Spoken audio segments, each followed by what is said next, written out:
So you want to start wiring your old pickup, put a whole new harness in it. Well, I bought this harness from Classic Parts. I bought 3 or 4 of them, and I've done them, and first one was a little challenge, but I was new to it, and now I've done it several times, and these things work pretty darn good. They're fairly inexpensive. I'd say, I think I paid $149, but everything's labeled up. They've got a nice paper that you can read here that kind of walks you through your different headlight switches, dimmer switches, horn relays, ignition switch, the different, if you want to do the 6-volt floor, 12-volt for key start applications. Then it walks you through from the start what each number represents. Gives you some notes on what to hook up, why not to maybe use a certain wire if you're doing something. It's pretty easy, really. And it gives you the turn signal rundown if you're going to do turn signals, and they're built into it. And then I have also the alternator wire there, and all the tail light assembly and a headlight. I see one of them. I don't know where the other one's right there with it. So glad I bought a couple of those. I forgot those come in the kit. But anyway, you unravel the thing. I got half of it stuffed in the cab already. I should have waited a little bit and left it in a big ball. But here's everything that goes inside the cab, which is, it seems like a lot of stuff, but once you start hooking things up, obviously wires go away. And this is going to be, I know I have a generator sitting on here now, but it's going to have an alternator on it. So I'll be doing the alternator floor start 12 volt. And you have your stop and tail light hookups there. I think these are the probably high beam, low beam. These are going to be the tail light, brake light. But anyway, we'll start running through things, and you just start. And I've got the front of the truck off because I haven't even ever put this front end on this truck yet. So it's easier to kind of start and get some things in place, especially right here on the firewall where it's a little tight, and you can get things kind of headed back where they're supposed to go. I will try to take some more videos as I complete a few things. I'll try to throw down a little quick video. Right now I just have it hooked up with some wires that come off the ignition switch down to the coil and the hot side of the starter, just so I could start it without, funky. It could just go right to the ignition and start. And I've taken this truck and I've drove it a few times just to make sure everything's working right. I have working windshield wipers. The brakes have all been gone through. The e-brake works great. Just seems to drive, feels pretty good. It's a long box, half-ton, which is pretty unusual, I think. It's not a 3/4 ton, it's a half-ton.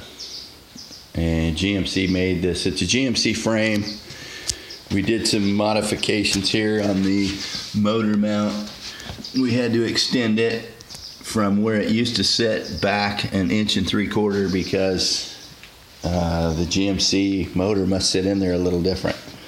And so now I have to put on the front end, and it will bolt to this, but I will have to use the existing cross member that I have over here. I'll have to cut it down. This guy right here, I'll have to cut it down and make it adapt to the bottom of my core support right there. I've taken measurements, I have pictures, I'll have to get it up there and get it precise, get it where I want it. But anyway, this motor's been completely rebuilt. Seems to run like a top. Put a lot of money into that, which I wasn't planning on.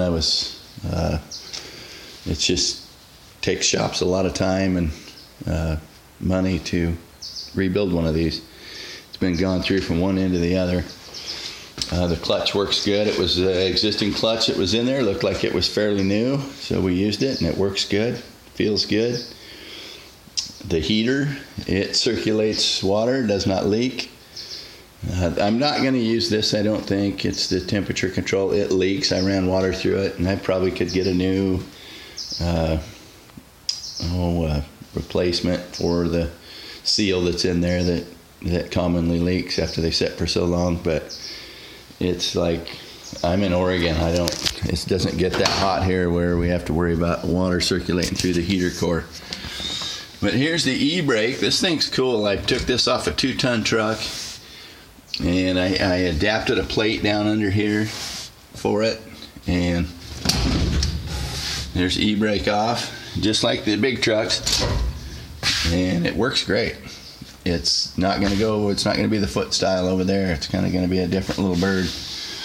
The steering column isn't quite mounted in the cab, but it steers fine without that yet. I haven't got that far.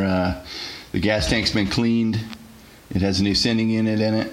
The seat's been, I reupholstered the seat, another kit from Classic Parts, and I think I did a pretty good job.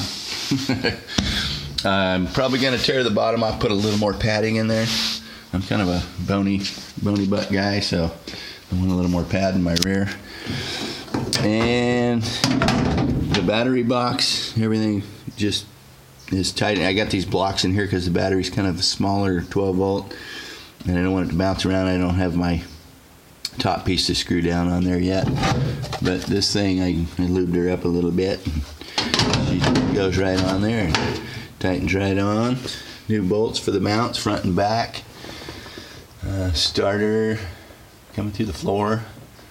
I have the pieces for the dash. You don't ever want to put those in until you're done wiring. It just gives you another handhold to get through and do your thing. Windshield's a little scratched on the driver's side. I might take it down and have a new glass put in it. It just means taking out both glasses, and I have some other glass. I might do it. We'll see when we get done how annoying it is to me. It's got exhaust all the way back, fairly new exhaust pipe. There was some funky welds somebody threw down on it here, and I cleaned them up and wire feeded some more around it and ground it out and made it look a lot better. It's quiet, runs good. I'd start it for you right now, but it doesn't have a radiator on it. And the brakes, they've, like I said, the wheel cylinders have all been done. The master cylinder's been redone, new shocks. Not all the brake lines have been replaced, but it looks like I did the back brake line to the wheels, all new rubber hoses front and back, which you only have one rubber hose in the back here that goes up to the frame rail one. That's been all replaced all the way up to the three-way junction kind of underneath the front of the cab. And then the crossover has not been replaced, and I think I replaced, let's see, well, like I said, these have been replaced. You can't see in there. This one looked good, so I ran with it, nice and clean, like somebody maybe replaced it not too far back. That's about all I can tell you right now, but like I say, we'll take some more videos. I'll get some wiring done. Get the front end on here hopefully today once I get that harness started. But once again, Classic Parts, they've been my go-to for a lot of these old trucks. Just when you go to order stuff, just get you a whole bunch of stuff wrote down and then call them up, and you might spend $500 at a time, but a couple of those purchases, you're going to be well on your way to getting some things done. And they do answer questions. They don't know everything, but they know a lot. Anyway, we'll talk to you soon.